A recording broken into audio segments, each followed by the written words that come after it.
pakinggan ang kwento ng buhay pag-ibig dito sa Jots Love Notes. Tito Jots nga pala ang inyong lingkod. Huwag kalimutan na i-follow para naman updated ka sa mga kwento na iyong mapapakinggan. Ang pagpapatuloy ng ating kwento, Karina's Point of View. Napailing na lang ako sa naisip at pumasok na sa bahay. Pagpasok ko, nakita ko si Mama, Papa, Ate, Kuya, at ang mga anak nito. Sa gulat ko kung anong meron ay napahinto ako sa paglalakad papasok.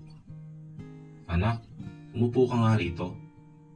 Malamig na saad ni Mama at itinuro ang upuan na bakante. Sumunod naman ako at umupo pero parang may tensyon na nangyayari sa loob ng bahay. Para akong isang preso na nakakulong sa loob ng bahay o bagong pasok sa presuhan na hindi kilala ang lahat ng nasa loob. Hindi ko alam kung anong nangyayari sa akin. Namumutla ako at nanlalamig sa kinauupuan ko. Parang gusto ko nang tumakbo papasok sa kwarto ko at hindi na lalabas pa. Baka alam na ng mga ito na buntis ako. Ano pong meron, Ma? Kinakabahan kong tanong sa mga ito. Anak, narinig ko ang mga pinag-usapan nyo ng doktor na yon. Dito na ako parang binuhusan ng malamig na tubig sa narinig. Mabuti pa, Karina, aminin mo na at sabihin sa amin ang harap-harapan ng totoo. Saad ni Ate, mas lalo tuloy na dagdagan ang kaba ko. Pero baka magalit kayo. Anong magagalit? Kung ganun kapogi ang magiging asawa mo, anak, abay, magpakasal na agad kayo. Gusto na nitong mama mo, pero sa akin lang, anak, mahal ka ba niya? Kalmadong tanong ng papa ko sa akin. Alam niyo na po ba na buntis ako at si Ivan ang ama? Ano? Napaigtad ako sa sigaw ng mama ko. Yes, may kalaro na ako. Kailan po siya lalabas? Pasigaw na sa Ate Trixie. Anak, tumahimik ka muna. Usapang matanda to. Ang mabuti pa, kumain ka na lang dyan. Kalmado at gulat na saad ni Ate. Nang lingunin ko si Mama ay matalim pa rin ang tingin nito sa akin. Nagulat pa ako nang bigla-bigla itong tumayo, pati ang ate ko. Nang lingunin ko si Papa ay nakita ko din ang gulat sa mga mukha nito at nakakuyong pa ang palad. Ano po? Hindi niyo po ba alam yun? Nauutal na tanong ko sa mga ito. Oo, hindi namin alam. Ang alam namin na may relasyon kayong dalawa. Pero bakit sa tagal na may relasyon kayo Ngayon yun na sinabi na nagbunga na. Kalmadong saad ni Ate. Akala ko magagalit kayo. Akala mo lang yun. Sabi ni Mama at umupo na ng mahinahon. Ikwento mo nga sa amin, anak, kung ano nangyari. Oo nga, ikwento mo pero mabuti pa, umupo ka muna, Karina. So sobra na ang tangkad mo niyan. Pabirong saad ni Ate. Teka, hindi ba sila nagagalit sa akin? Hindi ba sila nagtataka? Hindi ba nila ako pagagalitan or kung ano pa? Ine-expect ko na yun. Pero parang may himala at ang bait nila sa akin. Huminga ako ng malalim at tumingin sa kanila. Ganito po kasi yon. Noong gabi po na naglasing kami ni Blessy, Hector at ako ay nadala po ako sa ospital. At yung nurse nagkamali sa akin ng itinurok. Bali yun po yung gatas ni Doc na yon. Teka lang, hindi niyo po ba ako pagagalitan or pagsasabihan? Nagtataka akong saad sa mga ito. Mas lalo lang akong nagtaka at nalito nang biglang tumawa ang mga ito sa akin. Wala namang nakakatawa na ikinukwento ko Ay naku, ikaw talaga, Karina. Bakit ngayon mo lang sinabi? Alam mo, sa'yo namin talaga gustong malaman at marinig. Sabi ni Mama. Ano pong ibig niyo sabihin, Ma? Sinabi na sa amin ni Hector ang lahat na umuwi ka rito at natulog ka kaagad. Sabi ni Papa. Walang hiya yung bakla talagang yun. Huwag mong sisihin si Hector. Pero sa palagay ko, perfect na talaga para sa'yo si Doc Ivan. Biruin mo, gagawin ang lahat para sa'yo. At sa magiging baby nyo, kahit na hindi inaasahan yun ha. Nakangiting sa ni ate. Ate, para lang sa baby ang lahat ng ginagawa niya. At sa tingin ko, hindi ako kasama doon. Malungkot na saad ko dito. Sa tingin mo lang yun. Ano, sasama ka ba sa amin mag out of town ha? Nakangiting saad ni ate at iniba ang usapan. Nang lingunin ko sina Papa ay nakita ko na nakangiti rin ang mga ito. Kasi birthday po ni Blessy mamaya at dadalo po ako. O tita, tama ako. Pilit na bukang bibig ni Trixie habang puno pa ang bibig. Trixie naman, ubusin mo muna yung kinakain mo. At pwede naman na sumama ka sa tita mo. Sabi ng ate ko. Tuwan-tuwa si Trixie at tumakbo palapit sa akin. Oo na Trixie, sasama ka sa akin mamaya at makikita mo din si Tita Blessy mo. Pero kayo ate, sasama ba kayo? Patanong na saad ko sa mga ito. Hindi na muna Karina, may kailangan pa kaming gawin At saka humabol na lang kayo dun kung tapos na ang birthday party ni Blessy ha. Pakisabi sa kanya na happy birthday na lang. Sabi ni ate at tumayo na. O ihanda nyo na yung mga dadalhin nyo at nang mas mapadali tayo nang makarating doon ha. Sigaw ni mama na nasa kusina. Oo na, nakahanda na. Pero anak, mag-iingat ka ha. At ang mabuti pa, isama mo ang doktor na yon. At ng personal naming makilala at makaharap. Saad ni Papa tumalikod na para pumunta sa kwarto. Opo pa, sagot ko rito. Habang si Trixie naman ay abala sa pagkain, pero nakakandong ito sa akin. Pinag-iisipan ko pa rin ang sinasabi ni ate na akala ko lang daw yun. Pero imposible naman na pati sa akin ay nag-aalala si Doc Ivan.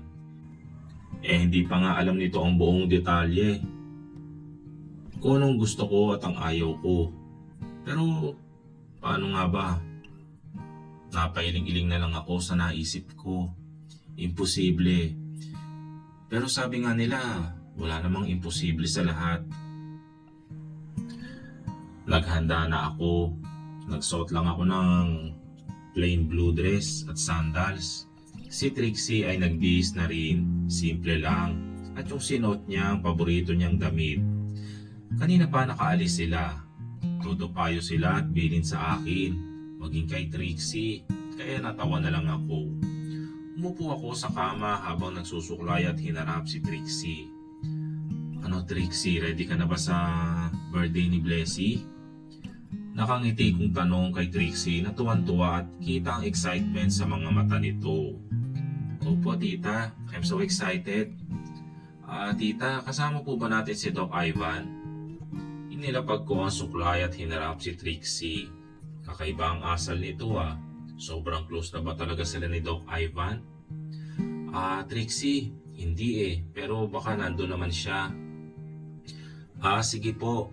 Tita, tara na dun sa party. Excited na ako. Saad ni Trixie. Hinawakan ako sa kamay at hinila. Teka lang. Wait lang, Trixie naman Natatawang saad ko habang isinasara ang gate.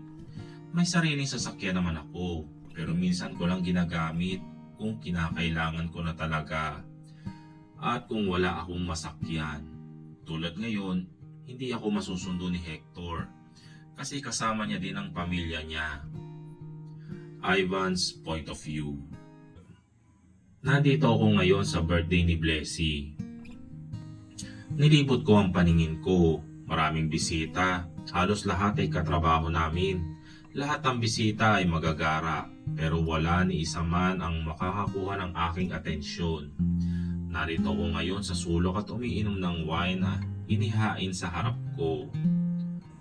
Ano bro, kumusta ka na? Long time no see Kumusta naman kayo ni Erica? Napalingon ako sa pinanggalingan ng boses at nakita si Lander, ang matalik kong kaibigan, na namamalagi sa Canada. Pero nandito siya ngayon dahil birthday ni Blessy. Oh, Lander, ikaw pala. Okay lang naman, pero si Erica, wala break na kami. Niloko niya ako. Sad ko at tinungga ang alak na hawak ko. Ay ganun ba? Nakakalungkot naman yan. Teka lang. Ivan, di ba kaka-break up nyo lang? Di ba dapat malungkot? Di ba't ikaw parang masaya ka pa? Pagtatakang saan ni Lander at umupo sa katabing upuan ko. Para kasing hindi ko naman siya ganun sineryoso. Hindi ko nga alam kung ba't ko siya niligawan eh. Saad ko at tinungga na naman ang baso na hawak ko. Naramdaman ko pa na inagaw sa akin ang baso na hawak ko ni Lander. Hoy pare, tama na yan. Paparami ka na ha. Maglalaro pa tayo mamaya. Oo nga, teka lang. Noong birthday ko, hindi ka dumating ha. Pero ngayong birthday ni Blessy, present ka? Teka, huwag mo sabihin na kayo na ni Blessy. Ay, hindi pa pre. Grabe ka naman. Natatawa kong singit sa sinabi nito. Napalingon kami sa isang babaeng naka-plain blue dress na may hawak na isang bata. Hindi pa masyadong maaninag at madilim sa kinaroroonan ng mga ito. Hindi ko inalis ang tingin sa babaeng may hawak na bata. Nang maaninag ko na ito ng malinaw kasi may ilaw na kung saan na ito nakatayo. It was Karina. Siyang tunay. Sambit ko at nakapatulala sa ganda nito. Teka pre, asan? Uy, ang ganda ah. Ba, pwede na. Sabi ni Lander na ikinalingon ko rito. Hoy pre, huwag mo susubukan ah. Oo pre, hindi naman. Sa'yo na siya eh. Alam ko naman yun. Huwag kang mag-alala pre, may Blessy pa ako. Sabi ni Lander na ikinatawa ko. Karina's point of view. Nakarating na kami ni Blessy sa gaganaping birthday party ni Blessy. Siyempre may dala-dala kaming regalo ni Trixie. Tita, ang dilim dito. Doon tayo oh. Andun pala si Ate Blessy. Halika na tita, puntahan po natin. Pagpupumulit ni Trixie habang hinihila ang aking kamay. Oo, ang ganda talaga di ba ng Tita Blessy mo no? At saka Trixie, huwag ate lang ang itawag mo sa kanya, kundi tita ha. Saad ko at lumakad na. Oh, Beshi, narito na pala kayo ah. Halika muna at ipapakilala kita sa mga katrabaho ko. Ikaw rin Trixie, halika. Bati sa amin ni Blessy nang mapansin kami nito. Inilapag ko muna ang regalo ko sa kanya sa mesa at sumama na kay Blessy. Hawak-hawak na nito si Trixie sa kaliwang kamay. Si Hector pa ang humila sa akin. Hindi ko ito napansin na nasa tabi ko na pala. Minsan nga naisip ko na para itong multo na pasulpos-sulpot kung saan-saan lang. Naku, kung may sakit lang ako sa puso, malamang inatake na ako. O halika na Karina, ang bagal mo talaga.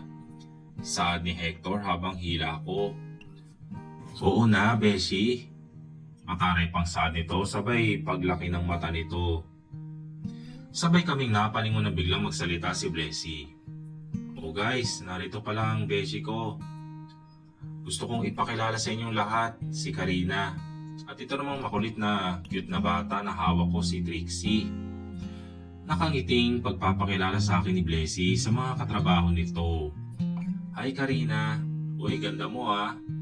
Bati sa akin ang isang katrabaho ni Blessy. Salamat. Saad ko at nilibot ko ang aking paningin. Napahinto ang mga mata ko sa isang lalaki na nakaupo sa sulok at may kasama ito.